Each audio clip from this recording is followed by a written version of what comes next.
Well, welcome to this session of the Convergence Project, and in this session I'm joined by my partner Dean, and we're going to be talking about patriarchy and the biblical text. So Dean, thanks for being here, and if you could you share just a little bit of your religious background? I was raised in the United Methodist Church every Sunday. My family was probably the number one family to get all of being there every Sunday medals. Then after I left for college, I quit going to church, and I had a renaissance spiritually, and I went to Pentecostal church and then Word of Faith movement. I went to Bible school at Rhema Bible Training Center in Tulsa, and I found I identified more with the charismatic movement than the Methodist Church as I grew older. And could you share with me a little bit about your understanding of the word patriarchy? Patriarchy, the best way to is 1 Corinthians 14, and where they talk about the women shall stay in the back of the church and remain silent. And if they have any questions, they wait till they get home and ask their husband. That's the way I was raised to see things. At our church, there were never women in any position of leadership except secretary to the pastor. And they handled the potlucks and behind the scenes thing. But if you really look behind the scenes, they were also the Sunday school teachers, and they did the bulk of the church work. The men were out front, the women were doing everything in the back. So I saw the way it was set up, and I heard the way it should be, but I saw how it really worked, and that's the women were the backbone of the church. Did watching how everything was set up like that, did it influence how you viewed God?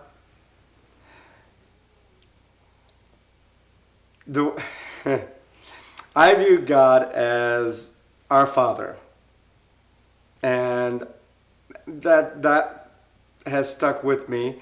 And now coming to MCCLV, and over the past few years, and being forced to deal with the changing of hymns and changing songs where they change Father to Creator, He to Lord. That has given me a few problems, and I see no reason to do that. When we sing men, I automatically assume when you say men, that is everybody, but I think there's some people who, and especially women, especially in the GLBT community, women who have been marginalized, and they see, I guess, men, when you use the generic term men, they are left out. I never thought about that until I came here. I'm still not a fan of changing the word Father, to be honest, but I've learned that there are other viewpoints, and I see why they do that sometimes. Excuse me. What helped you to see that more than anything else? Mainly being at MCCLV, and also I have to say that discussions with you on the issue, and but being here at MCC, You remember this is on camera, right? God help me.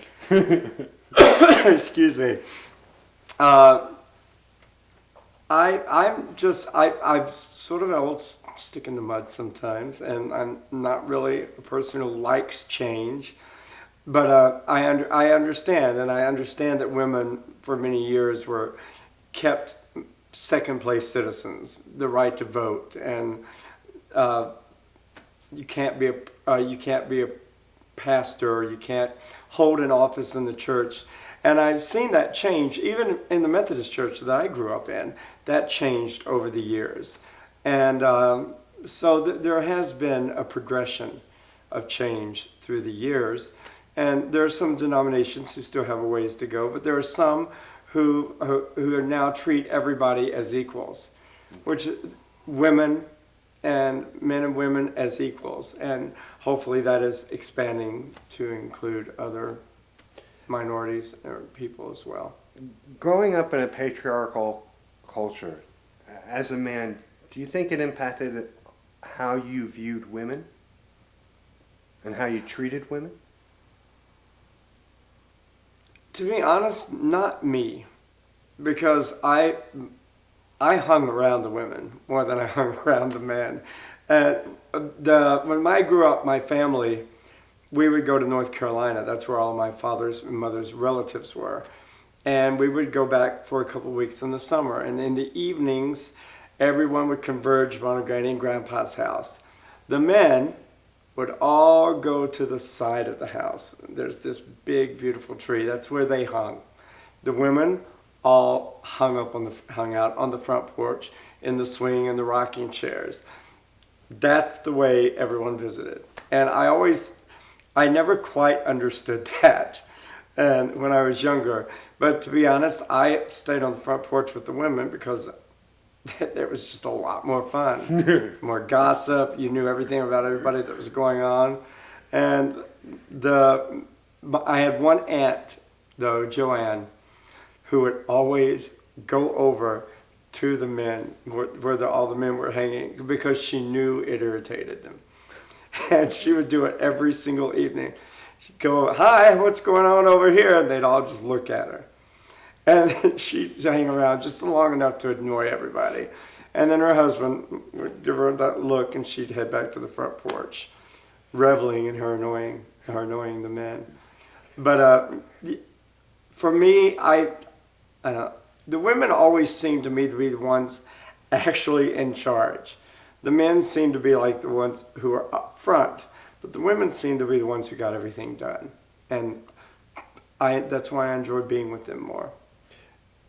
If you could give a bit of advice to the broader church in regard to patriarchy, particularly men, what would it be? We are all equal. The men, it makes no difference whether you're male or female. That doesn't mean one person is more intelligent than the other. One person is more competent or has more abilities. We're all equal, and everyone should be treated equally. Everyone should be respected, male and female, equally. And I think it's taken a long time to get to that point, and it's still not there.